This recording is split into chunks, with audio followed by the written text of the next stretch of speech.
hello, welcome back to my channel and welcome to August's round of TBR-opoly, where I also try to get all of the books I get in TBR-opoly into the fall equinox magical readathon prompts.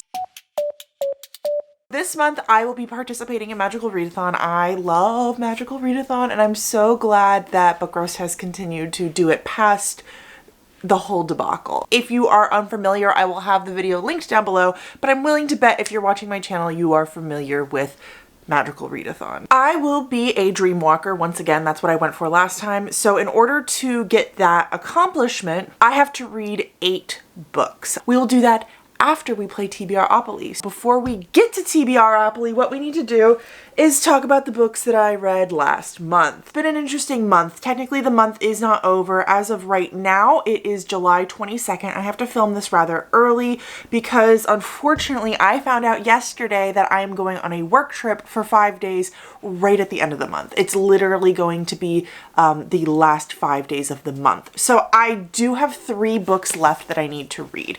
Out of this stack plus 2 audiobooks and 1 ARC, I have read everything except for 3 of the books. I have not started The Counselor yet. I really want to pick it up. I have not started In My Dreams I Hold a Knife yet, but I really want to pick it up. And I have not finished my ARC yet, but I am over 50% through that, so I have no fears of me finishing up my ARC. I'll probably finish it up today or tomorrow, to be honest. So that leaves me with 2 books that I have not gotten to. I plan on taking this one with me on my trip. It's shorter, it's smaller, I can hide it in my bag a lot easier. So I'm gonna get through this, but that means I will not get through The Counselor this month. I'm a little on the fence about whether or not I should take a punishment. The work trip coming up right at the end of the month had nothing to do with me. It was completely out of my control. So I pulled one.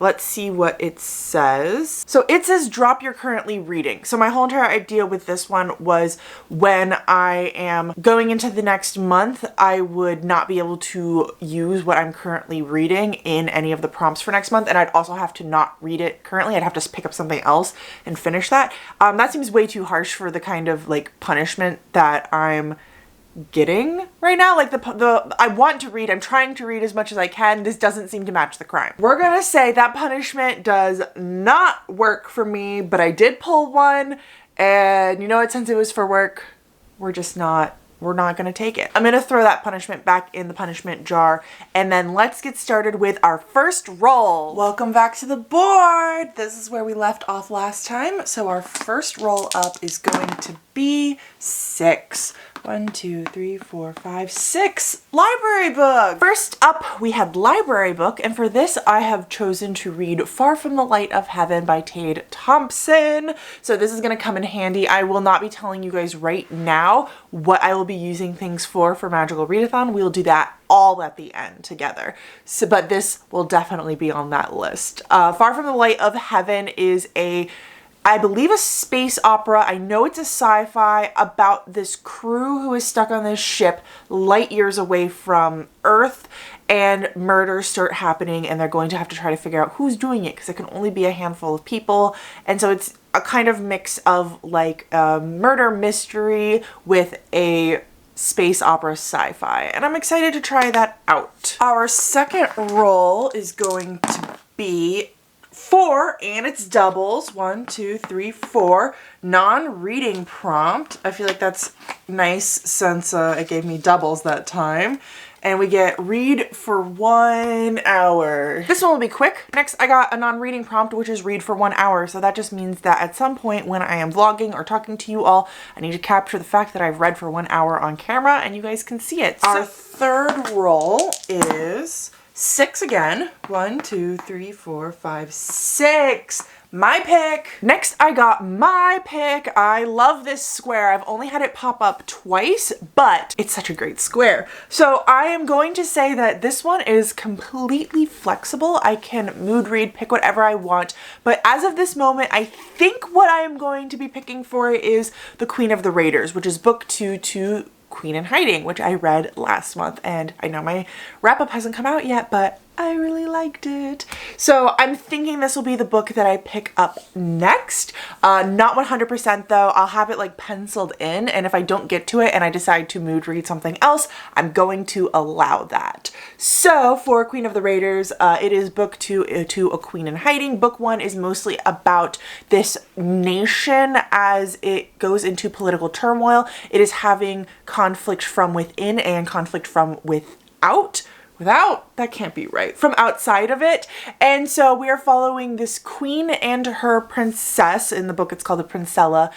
They have these magical abilities and they kind of have to go on the run or forced out of their castle. And the Princella is put into a place of hiding on a farm somewhere, and the queen goes off to fight. We're following lots of different POVs as this war builds up and as our Princella learns about her gift and becomes the woman that she's supposed to be so that one day she can become queen. Now, book 2, I'm not totally sure what it's going to be about, but I'm assuming we're going to follow the same characters. I'm assuming we're going to be moving on with the plot. My best estimate without reading the back of the book is we had one group who was about to become raiders in another country. We're going to be following them heavily. And then we also have the Princella who is going to try and get her queendom back. Our fourth roll is a 9. 1, 2, 3, 4, 5, 6, 7, 8, 9. And it's odd. So we have Been Meaning To. Next up, I got the card Been Meaning To, which I think is pretty self-explanatory. It's a book that you can simply say, I've been meaning to get to that. I have so many of these books, so freaking many of these books, but I decided to go with an arc because I have quite a few arcs and I really want to get through them. I want to get my numbers down, so they're perfect for, well, I've been meaning to get to this. And the arc that I chose is Our Wives Under the Sea. So I was provided the audiobook for this book from the publisher, and I'm very excited. I did request it because I've had my eye on this cover for a little bit now. I do believe that the physical book is out, but the arc is for the audiobook. And I'm gonna have to read some of this, unfortunately, because it's been a little bit since I requested the arc. Been meaning to get to it. So Miri thinks she has got her wife back when Leah finally returns after a deep sea mission that ended in catastrophe. It soon becomes clear though that Leah is not the same. Whatever happened in that vessel, whatever it was they were supposed to be studying before they were stranded on the ocean floor, Leah has brought back part of it with her. I'm gonna stop there. It is classified as a horror, queer, contemporary literary fiction thriller. So I'm really excited, not only because of this cover is amazing, but also because I'm really excited to pick up some weird horror soon. Our fifth roll is an 8. 1, 2, 3, 4, 5, 6, 7, 8. Go! I get to pick a random book. Well, I get to pick a book from my radar shelf. And I get to read it. Finally landed on Go. I've been wanting to land on this tile for so long. Like, you guys have no idea, no freaking idea. And I finally did it. We are 8 games in and I did it. I hope I get more of them in the future because I didn't get to be as free with it as I wanted. I had to use it for magical readathon stuff. But the book that I'll be reading, and it was on my radar, I didn't cheat or anything. And Then I Woke Up, which is another horror that I am very excited to be reading. And Then I Woke Up is about an unreliable narrator who, I know I heard someone mention there's going to be zombies in this book. It's really hard to talk about because even in the summary they're like, or perhaps something very different is happening. And I know from watching some reviews online that there's going to be a main story that our main character thinks is happening, and it says it in the summary, so I'm okay with telling you all. But then you're going to learn that there's actually a disease that affects people's perception and they don't totally understand what's going on. So, oh, that sounds really good to me. That sounds like it could be a perfect book. Not saying that it will be. Sounds like it could be. Sixth and not final roll, thanks to my doubles earlier, is a 3. 1, 2, 3. Okay, so we have 1 card left. I have completely forgotten what that card is. I don't remember what it is. So we're gonna pull it. We're gonna see what it is. But if I've already read it, then I will have to go and make new cards based on my secret TBR. So let's see what it is. Seasonal Fears. I have not read it. We're good. Next up, we pulled a 22 in 2022, my last one, and it was Seasonal Fears, which is great because I actually have been pushing this book off simply because I just haven't had the time to read it. So now I will be forced to make the time to read it. I don't know much of what this book is about. It is the sequel to Middle Game by Shauna Maguire.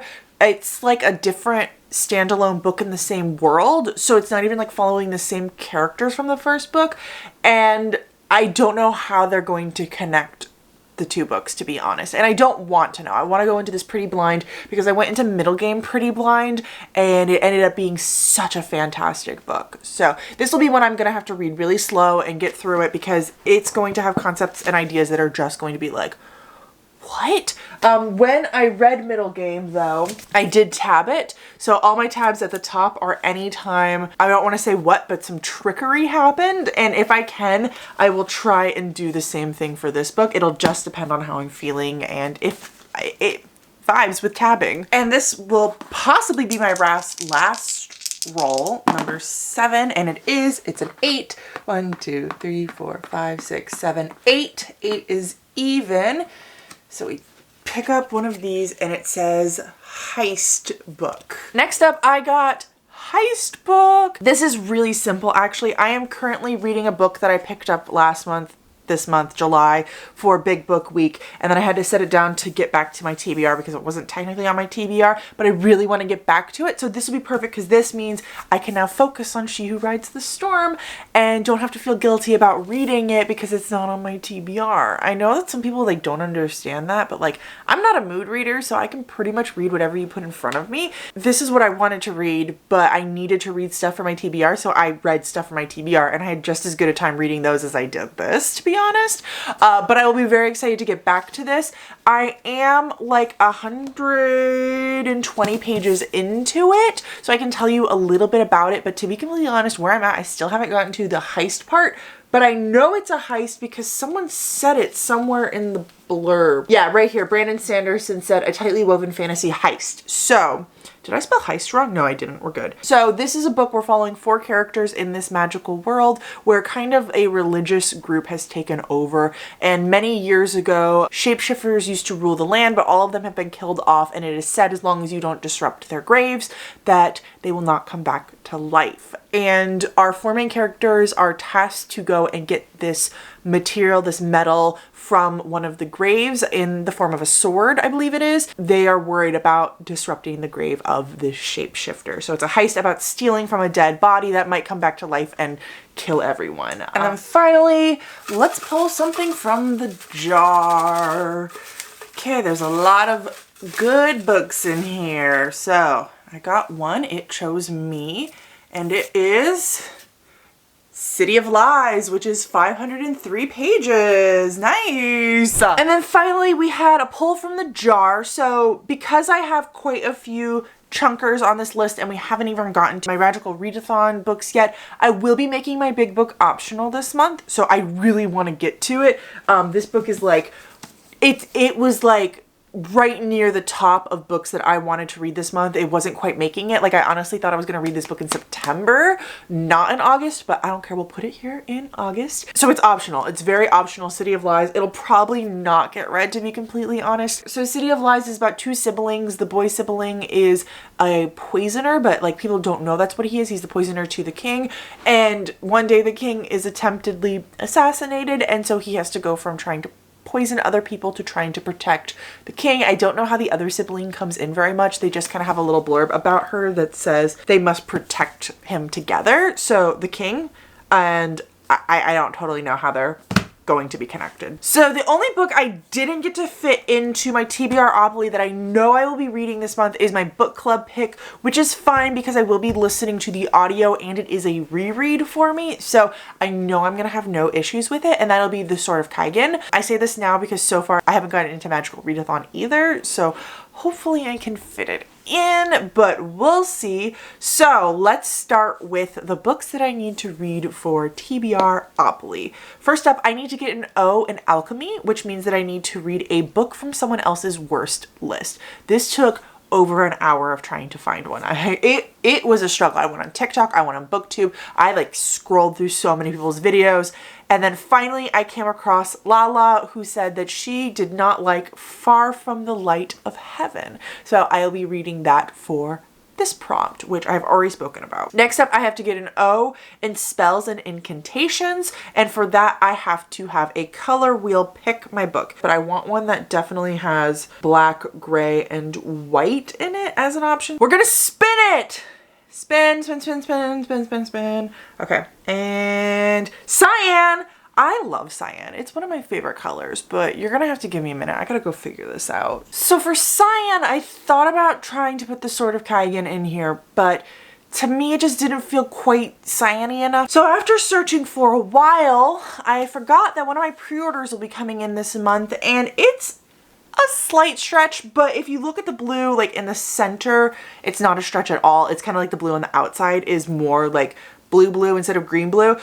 Anyways, let me tell you the book. It's These Fleeting Shadows by Kate Alice Marshall. I have read 2 of her books and loved them, which was Rules for Vanishing and Our Last Echo. Those 2 are in the same world, but they're both standalones. This has nothing to do with that, but it is about a haunted house, and it is a YA horror about a family who inherits a haunted house, and they get there and things are weird. I believe the daughter has to stay in the house for a year in order to actually inherit it, and I'm so excited, and I've really been wanting to read this because I love Kate Alice Marshall's writing. I like horror, okay, and I really like YA horror. So that'll be coming in on August 9th, and I'm really excited that I made it on one of my TBRs, because otherwise if I didn't have it here, I would have completely forgotten about it, and that would have sucked. For O in lore, I have to read a book that matches my country's flag. I live in the United States, so our flag is red, white, and blue, and it's like a navy blue though. So the colors I decided to try and find were navy and white, and that is going to match She Rides the Storm. I don't think I had to find every single color, but if I did, there's like this, that's orange. I can't call that red. Anyway, I'm counting this. This is what I'm going to be reading. We've already talked about this. It's awesome. I have to get an O in art illusion, which means I have to read a book that I don't know much about, and for that I will be reading Seasonal Fears, because as I said earlier, like I know it's a sequel. I know we're following new kids. I can't tell you those kids' names. I can't tell you any of the plot. I can't tell you anything about this book. And then I have to get a Q in art illusion, which means that I have to read a book under 300 pages. And for that, I am going to be reading And Then I Woke Up. It's like 100 and something pages, so it should be pretty quick to get through. I have to get an O in psionics and divination. And for that, I have to read a book that contains time travel. This one also took me a long time to find and figure out. I thought about rereading Recursion because it's one of my favorite instances of time travel. I thought about reading rereading The Last Watch, because it also has some really interesting discussions on time travel, but I didn't feel like rereading another book on this list, so I finally found The Shining Girls, which they just made an HBO TV show about, and I really want to watch at some point, and it has the main actress who is in The Handmaid's Tale, which is mostly why I want to watch it, to be honest, but I will read the book now that I know it's a book before I go and watch the TV show. So this is about a serial killer who travels through time killing people, and also the woman who escaped him. She wasn't supposed to have a future, but somehow she's also traveling through time. So don't know how any of that's going to connect, but I'm really excited to see how it works out. And then I have to get a Q in psionics and divination. And that means I have to read a book that has a word from the same title from the last book that I read. And I'm going to save this one until I'm like ready to just read something different this month that's like not on my TBR anywhere. And then I will just pick up something that has the same letter from the book I previously read. And then finally, for a D in psionics and divination, I need to read a secondhand book, and for that I'm going to be reading The Queen of the Raiders, which I did get used online, although to be honest it looks freaking brand new. Like I can't see there's a little dent right there, but it came secondhand. I bought it from someone, not from a shop. Okay, so I have 10 books total. That's not too bad, actually. I think I can get through that as long as I stay focused and don't have a random work trip show up. I want to thank you all for watching. I had a good old time with you all, and I hope you're participating in Magical Readathon because it is always such a fun, grand time. I don't remember how my outro goes, but until next time, I'll talk to you in the comments. Bye!